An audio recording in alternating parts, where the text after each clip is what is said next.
अवामी time news में ख़बर शामिल कंदा हलूं। सिंध जे अमीर तरीन तालका मांझंद बुनियादी सहूलतुनि खां महरूम।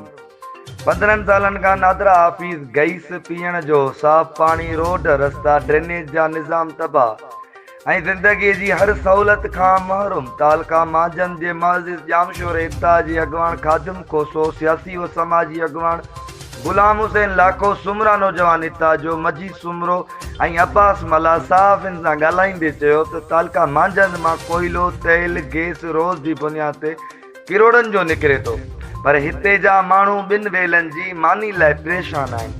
तालके जो बुनियाद 2005 में पियो, पर हिते न का नादरा हाफिज़ आहे, न वरी ॿी का सहूलत आहे।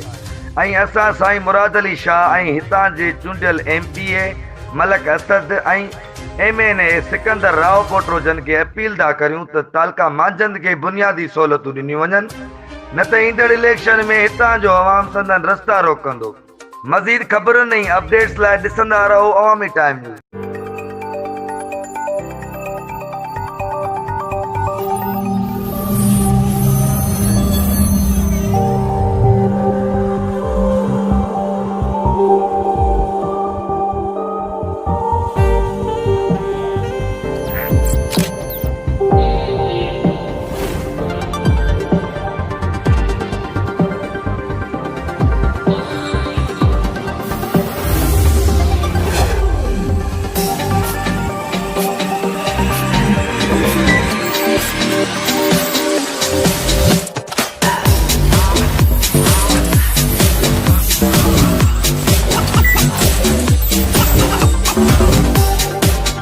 When you lead the way, others follow.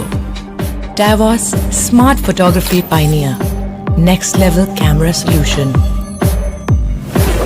Camon 16 Technomobile.